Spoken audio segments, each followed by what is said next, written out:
Welcome back, everybody. This is week 8 of social media marketing. And when you get to the end of this week, congratulations, you are halfway through the semester. I hope it's been a great semester for you so far, not just in this course, but in all of the courses that you are taking. Now, this week, we're going to talk about something that's really important as relates to social media marketing, but is also incredibly complicated, and that is algorithms. Okay, you've probably heard people say things like the algorithms hate me or the algorithms changed again. And if you're like I was when this first all started coming about, you're thinking, what in the world is the algorithm? In simple terms, the algorithm is it's like artificial intelligence. It's a set of rules and calculations sort of embedded inside the platforms that the platforms use to decide which content users see, when they see it, and how often it appears in their feeds, and also how high up it appears in your feed. Understand the algorithm is incredibly important because it directly affects your visibility online. Also, they change continuously. So if you're very, very serious about social media marketing, you do have to make an intentional effort to stay up on this, because the difference between a post reaching 100 people or 100,000 people often comes down to how well the content works with the algorithm. And now every platform has its own specific algorithm and unique system, but almost all of them follow a very similar process. First is something called inventory. Now, again, this is a computer system and artificial intelligence, so it's not doing it physically, but let's just imagine it's gathering all this possible content a user could see. This includes posts from account that you follow, popular content from over here, suggested videos, advertisement, recommended accounts. It gathers all this up. And then it's going to analyze signals. Signals are data points that help the platform evaluate the content. For example, okay, is this a video or a photo? How long is this video? What does the caption say? Did the creator use keywords? How quickly are people engaging with it? What key signals are included in this content? Then it's going to form predictions. The platform predicts how likely each individual user is to interact with whatever content you've created based on that user's past behavior. If a user of the platform is always watching cooking videos, then the platform is going to show them cooking videos. If they watch dog videos, it's going to show them dog videos. You have seen this play out from the user end of social media platforms. I know. If you watch, say, a particular comedian and their little short reels, then you're going to start to get more and more of their short reels. It's going to pop up because the algorithm has learned that you like this comedian. Finally, the platform is going to assign a kind of relevance score. And the higher the score, the more likely the content is to appear prominently in feeds and recommendations. Okay, now let's talk about the 3 most important signals businesses should focus on to help you push yourself higher in the algorithms. The first and probably the most important is watch time. This is sometimes called retention. Platforms, of course, they are businesses themselves. They want users to stay on their app as long as possible. So if you create video content that people watch all the way through or even replay, then the algorithm assumes that your content is valuable. That is going to tell the platform, people like this video, show this video to more users. It will keep people on this platform longer. That is why the first few seconds of a video are so important. You need a strong hook immediately for every video you create. That hook could be this sort of like surprising statement, or a lot of movement on the screen, or a question that we can tell we're going to answer together, bold text, an emotional reaction, something that brings people in, that hooks them and makes them stay for the whole video.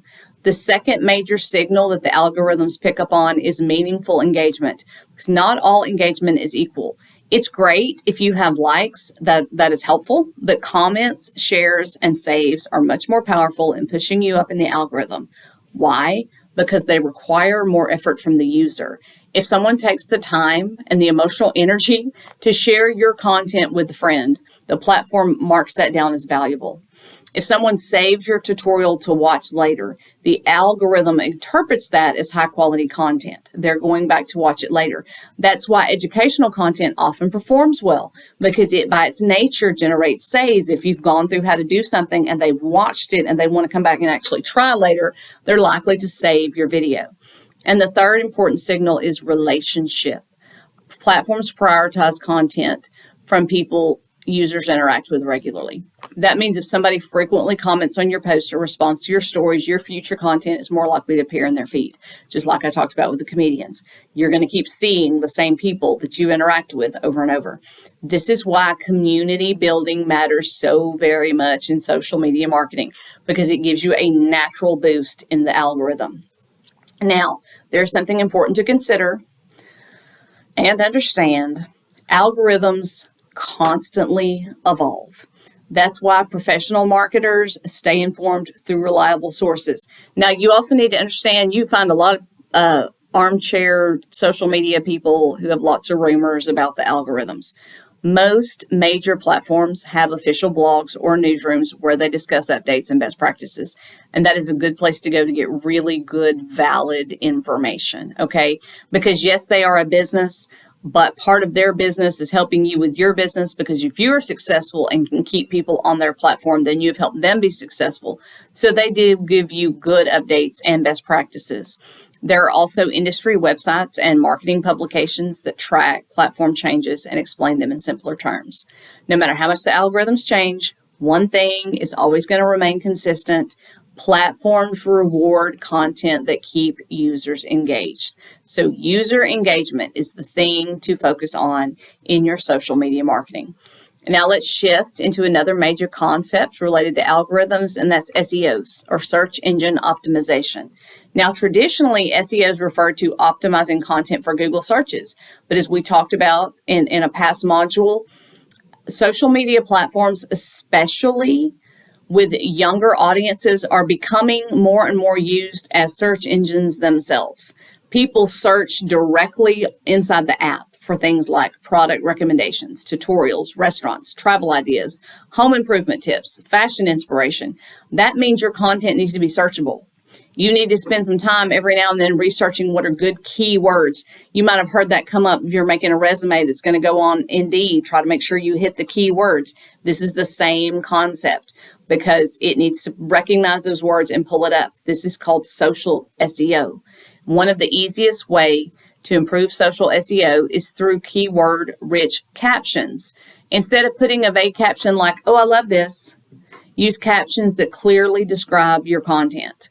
Like, easy beginner workout for lower body strength. You may love it, but they need to know it's an easy beginner workout for lower body strength. This helps the algorithm understand exactly who should see your post, where it should line up, what people should search, and have it come up so that they can see. Another strategy is using on-screen texts. Platforms can read the text that you put on your videos. So if your main topic appears in the first few seconds of your video and you have that text on there, it helps categorize the content correctly. And finally, there are hashtags and alt texts. And hashtags are not quite as powerful as they once were, but niche-specific hashtags still help organize content and improve discoverability. And alt text also helps describe images for both accessibility purposes and algorithmic, that word is hard to get out, algorithmic understanding. Now, here's the biggest takeaway from this lesson. You cannot beat the algorithm with shortcuts or tricks forever. The best long-term strategy is creating content that people genuinely want to watch, save, share, and engage with, okay? Don't let beating the algorithm become the goal. You always need to make the goal to have really good content that people are going to interact with, and that will also beat the algorithm.